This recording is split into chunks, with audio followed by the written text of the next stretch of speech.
Okay, welcome to another video. Before I start this video off, I took a look at the view count from the previous video that I posted on this channel, and it's getting a lot of views.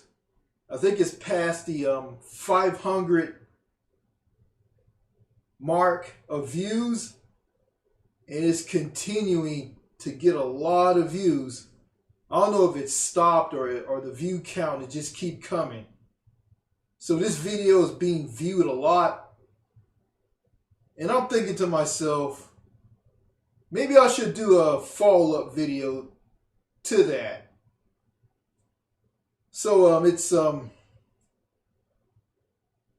basically it's in the realm of the, well, this video is in the realm of the previous video. So I'm not going to waste any time. I'll just go ahead and just do this video. Okay, I heard that a 37-year-old man in Minneapolis, Minnesota died in the hospital after he was pulled out by ICE and was beaten to death by ICE agents. Like, a lot of ICE agents were around him, they were beating him up. I guess after he was pulled out of his car. And after that, he was rushed to the hospital and he died. And that's basically what I heard. I turn on the news. I turn on the news on TV to find out, to see this. And I didn't know this was going on, because I was busy doing other things. I'm not going to talk about it. Making a decision of where I should go in the future. And after that, I just turned on the TV and heard about a man who was 37 years old, died after he was pulled out of his car and beaten to death by ICE. And also after that, I heard what a senator from Minnesota said about all of this. It's a woman. Her name is Amy Klobuchar. She's a senator from Minnesota. She's a Minnesota senator. And she said that ICE should leave Minnesota right now. They should get out of Minnesota. They're not making people. She's saying that ICE should get out of Minnesota, and saying that ICE isn't making people safer. They're making people unsafe. Yeah, they're not making people safer. They're making people unsafe. And she saying that everybody, ICE should get out of Minnesota. So that's what I heard. And it's like I just look around, seeing the news, and I don't want to look at the news. It's just like everybody's going crazy. Everybody's losing their minds. When I say everybody's going crazy, I'm saying that ICE under Donald Trump, ICE is under Donald Trump's sweeping immigration policy is just they're just going crazy. ICE under Donald Trump's immigration policy, which is supposed to be sweeping and great,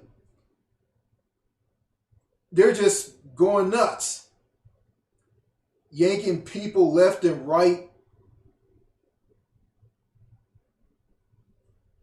If they're not American and they're non-American, They're going to be targeted by ICE.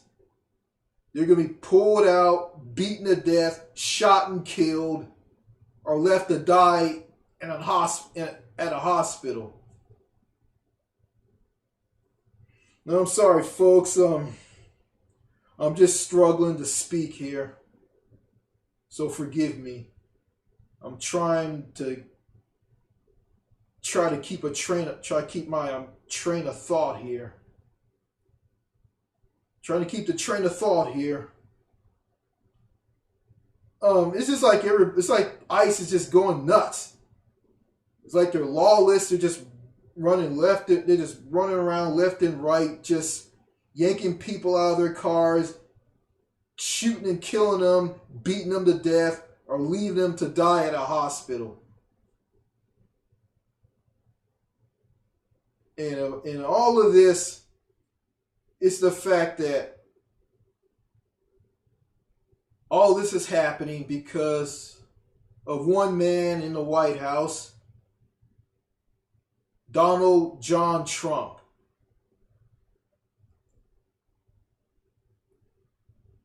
And why all this horribleness in this country is happening under Trump is because of the fact that you got these black and brown people and some white folks voted for Donald Trump. They put him in this White House. They put him in the White House. They put him in the White House, and the black and brown people who voted for Trump were suckered in on what Trump was saying to them.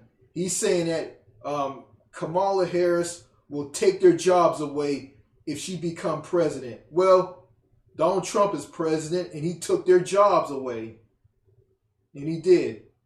This is what I heard from somebody. I can't confirm that, but for some reason I think it sounds true. I'm sorry, I should be thinking for myself. And yeah, now you got these people marching through the streets. They're protesting and talking about, we don't want no kings. And all this stuff. Well, you got those people who voted for Trump to blame.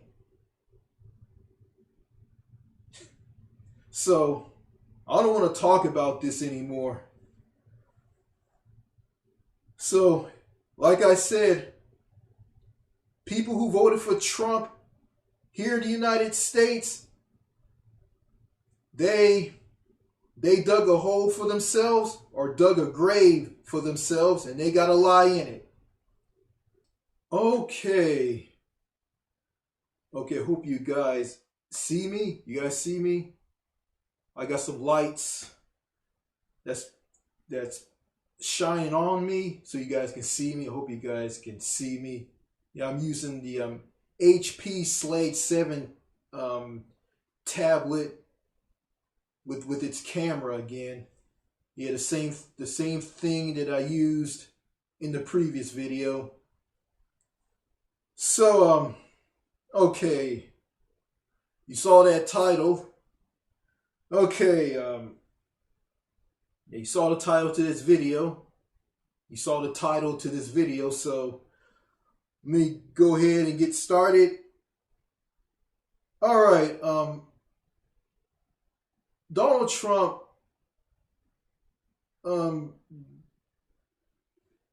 back in 2025, which was last year,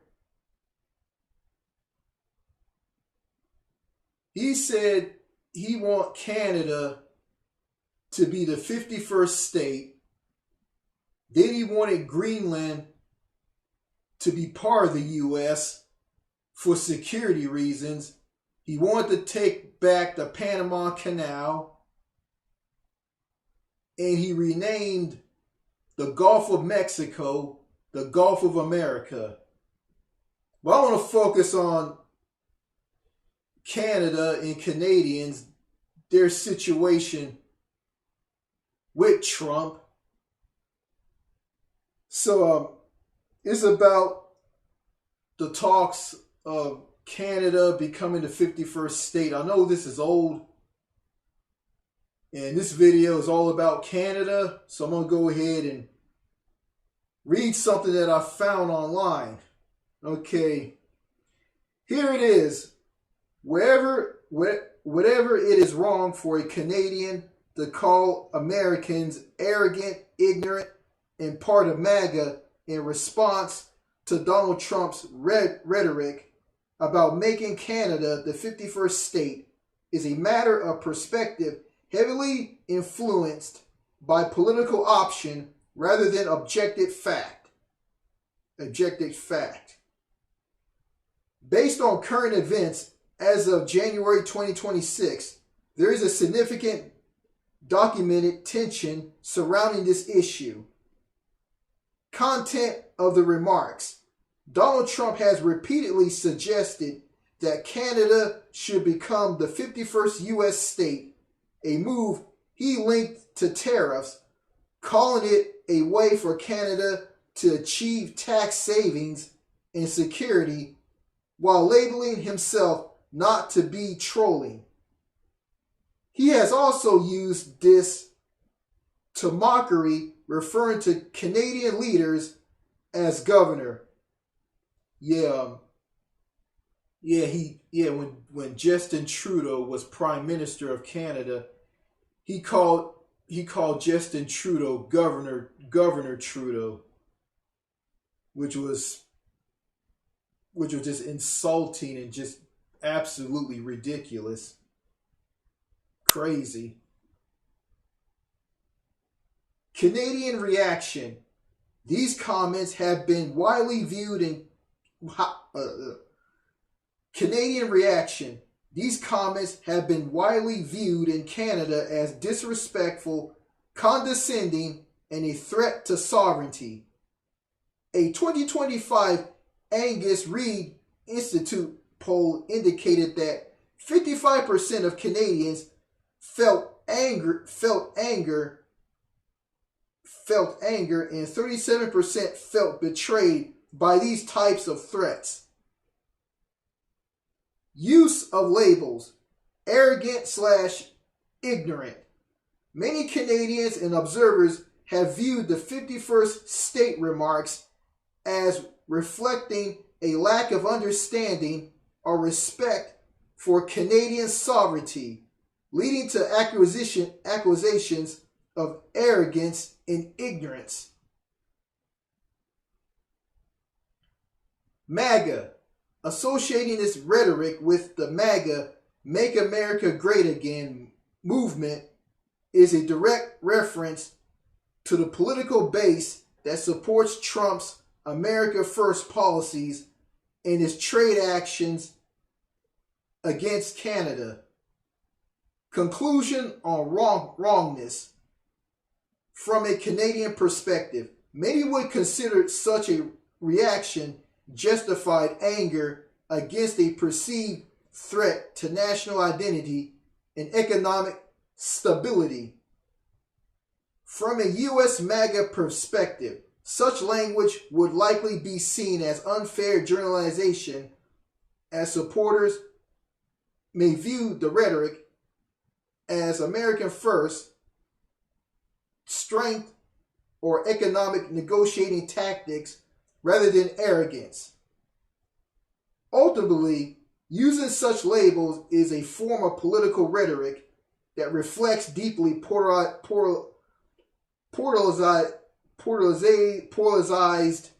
views on international relations in the current U.S. administration. Okay, I'm going to stop right there. Well, I remember someone from Canada said that what I said to them online was arrogant and ignorant, and I'm part of America, freedom, and saying that I might be part of MAGA or not. And people from other countries aren't flocking to the U.S. because the United States isn't the only country that people from other countries are coming to. They're going to other countries. Well, I'm gonna say this: I'm not part of MAGA, and I feel kind of hurt of someone from another country, most notably Canada, saying that I'm full of arrogance and ignorance. I'm not arrogant and I'm not ignorant at all. Now, French President Emmanuel Macron is arrogant because he told someone in his country, the French Republic, or France, République Française, he told someone in that country, France, that if they want to look for a job, they got to go across. They have to go across the street and find a job. And he forced in the retirement age pension in the French Parliament. He forced this retirement age pension through the French Parliament without a vote. That led to the rise of the retirement age that went from 62 years old to 64 years old. And that angered a lot of people in France that made the French people destroy things in cities in France because of what Emmanuel Macron did. And Emmanuel Macron is basically running France into the ground. And he did a lot of damage to the country. Why? Because Emmanuel Macron is arrogant. And I saw him wearing those sunglasses at Davos on TV. He was wearing those sunglasses because he had an eye infection. He had an eye infection. He was wearing those sunglasses because he had an eye infection. Because one of the blood vessels in one of his eyes burst that caused the infection. And so he wore those sunglasses. And I'm thinking that he wore those sunglasses because he was being arrogant. There's arrogant people in other countries. France. But America isn't the only country that has arrogant people. Yeah, there's arrogant people in this country, and I'm not one of them. So, I'm not mad at these Canadians attacking and trashing the U.S. because of the things that Donald Trump has been saying about them, saying that their country should be the 51st state and they'll get a good sweeping tax reform or something like that, and they'll get great health care. Health care. Let me tell you something about health care in America. I live in the U.S. and health care in America isn't that great at all. The health care here in America is a fragmented, broken, pay-to-play, bureaucratic, hostile, cruel system that leaves a lot of people bankrupt over medical bills, and also has a lot of people who are uninsured and underinsured. Yeah, in the healthcare here in America, the United States spends more money on healthcare than any other country in the world. Pays more money, gets bad outcomes.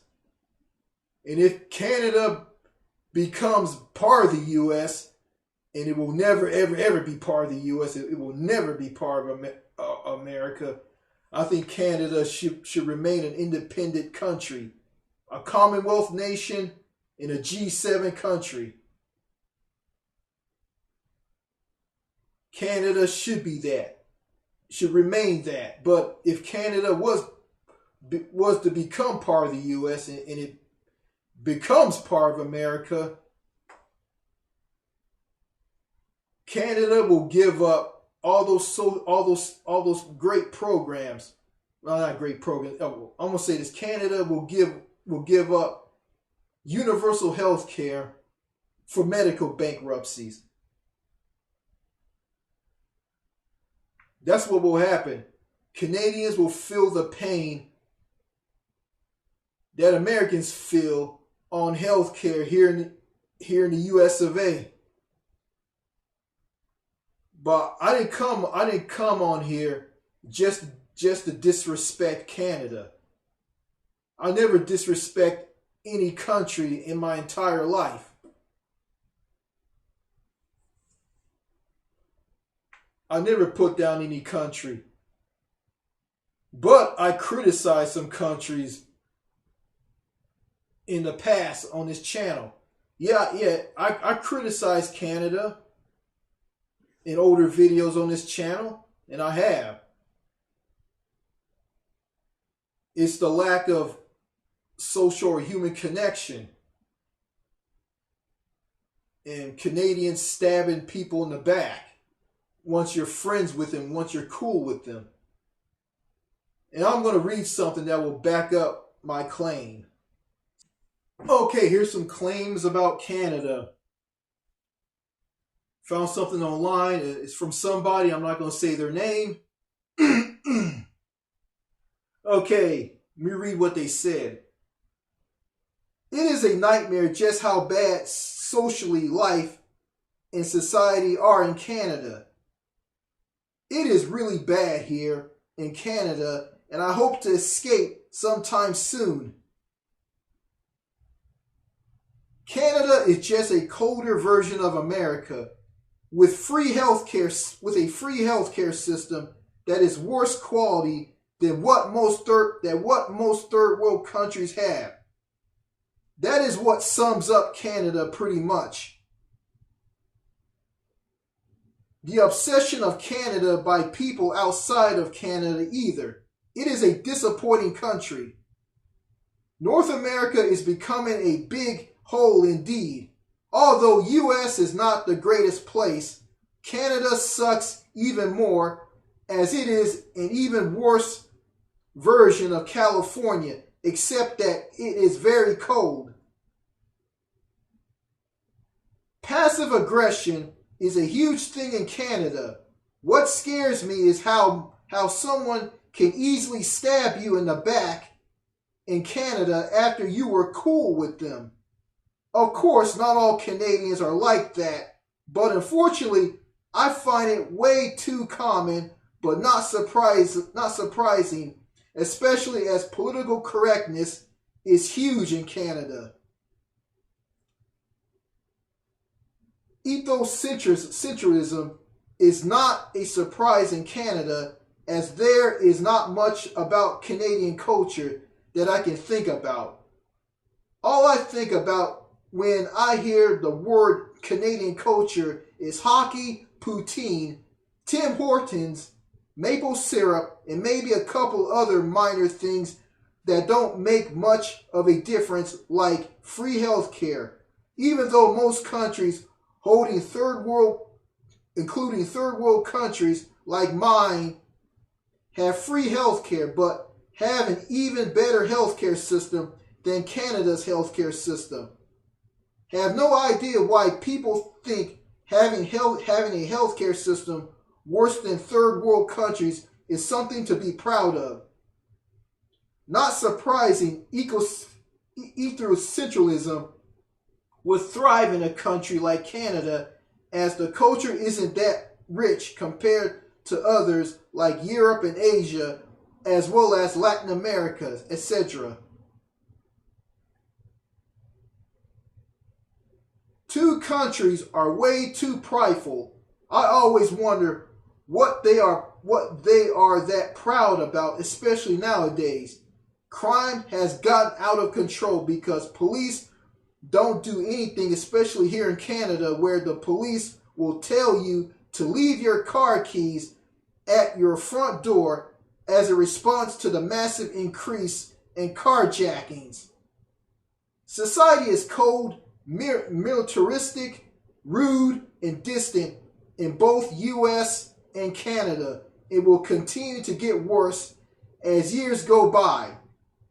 I'm 23, so I am desperate to leave Canada as I refuse to spend an eternity living in this Arctic wasteland.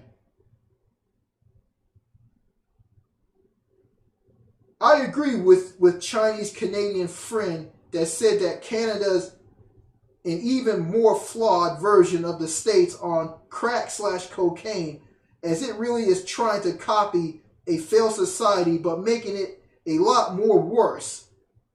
She is also right in that a lot of Canadian men can be attracted to low-class women. It is no wonder why divorce is super high in Canada. Canadians in provinces like Alberta and Saskatchewan, I find, although not perfect, are most friendly and down-to-earth compared to those in provinces like Ontario and British Columbia, and it clearly shows. The only province that I find that has an interesting culture is Quebec, and I do not find that they did good at preserving their traditions and history compared to Anglo Canada.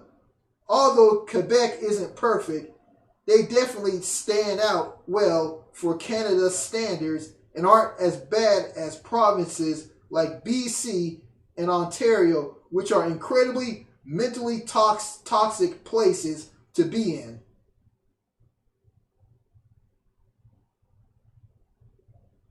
Okay, here's something from somebody.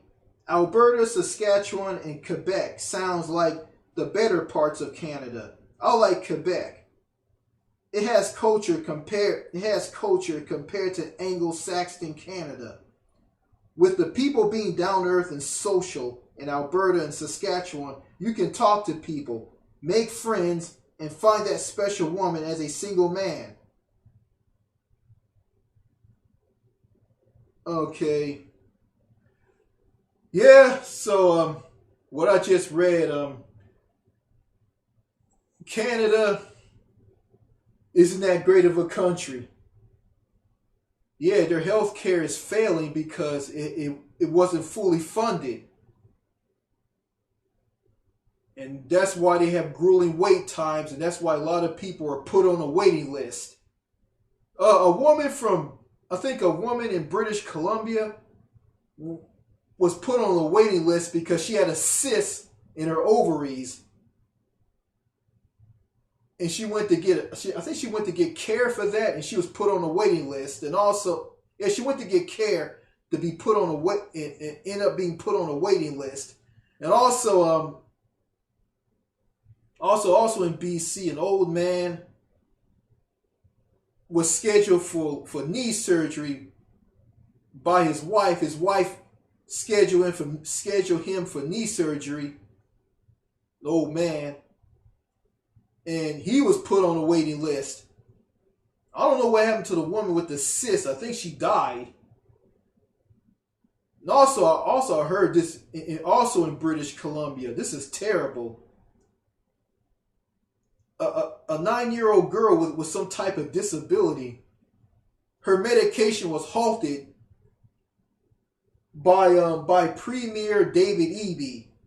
David Eby and his NDP government stopped the girl from receiving her medication and letting her die. And that's just terrible right there. So their healthcare system needs improvement, but I don't see that happening. And people from Europe see how healthcare in Canada is, and they view it as unacceptable and downright terrible. So as I see what's going on here in the country that I live in, the United States and Canada, both countries, the United States and Canada, aren't better than each other. They aren't better than one another. They both have problems. They're both garbage. And they are. It's hard to tell which one is the worst country in North America. But at the end of the day, they're both terrible countries. And I don't want to live in either one of them. I don't want to live in Canada, and I sure as hell don't want to live here in the United States. As a matter of fact, I don't want to live here in North America anymore. Because North America, to me, is pure garbage.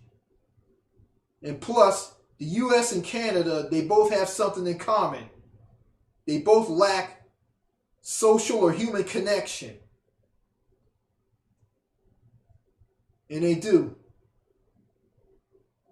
And in here in the US, the lack of social human connection are leading to people developing dementia and Alzheimer's disease as they get older. And they develop more and more health problems. And they end up dying early. So,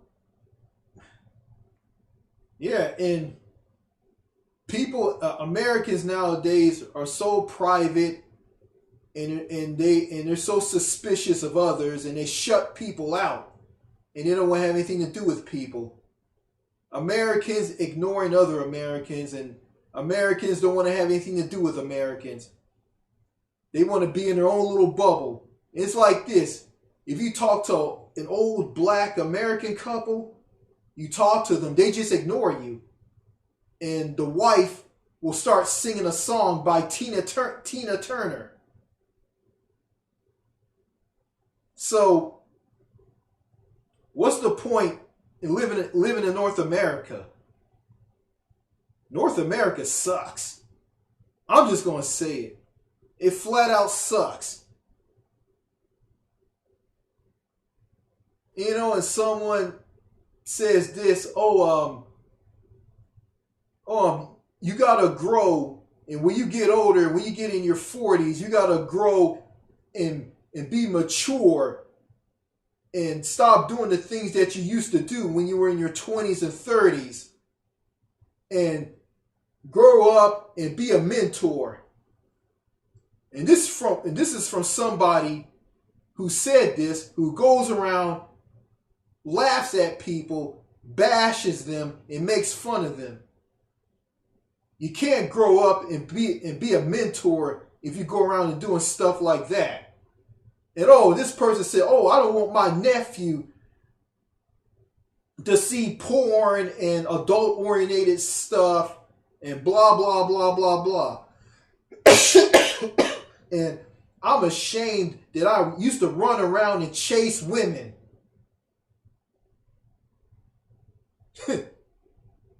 Yeah. What a joke. I guess this person who said all these things going to view me as a joke. Think that they're better than me. Well, let me tell you something. Nobody isn't better than anybody. We're all human. We're all human beings. We make mistakes. We do things that are imperfect. And when I talk in these videos, I'm not perfect, and I'm not. I don't go around thinking that I'm better than it. I'm not going around thinking that I'm better than everybody, and I'm not. I'm not better than nobody. I'm just as human as everybody else. So, to those people out there, these people who are Americans who go around and thinking that they're better than everybody and thinking that their shit doesn't stink. Yeah, Americans that go around and thinking that their shit doesn't stink and they're better than everybody. Yeah, and I understand that you got Americans who ignore people to make themselves stronger because they want to avoid conflict and arguments. And Canadians are using the passive aggressiveness to do that as well, to avoid conflict. And the Prime Minister of Canada said this, Mark Carney. There's no need to go back and run on nostalgia. Well, I'm not going to run on nostalgia. I'm going to move towards the future, and I'm going to make the best of it, even though everything is out of whack and I'm viewed as the enemy and I'm viewed as a nobody. And all the insults that I get from Canadians and Americans here in North America, here on YouTube. And one American told me this on a YouTube channel, so-and-so shut his ass up. I don't give a shit about all of this anymore, and I don't care. I really don't give a damn. And yeah, I almost went to prison one day, and I'm going to talk about that in another video. That's right, I almost went to prison. I almost went to jail. I guess the one I'm good for, I'm just jailbait. I belong in prison, but I don't belong in prison. I almost went to prison, and I'll explain this in another video. All right, that's all I gotta say. Merci beaucoup. Thank you. Goodbye.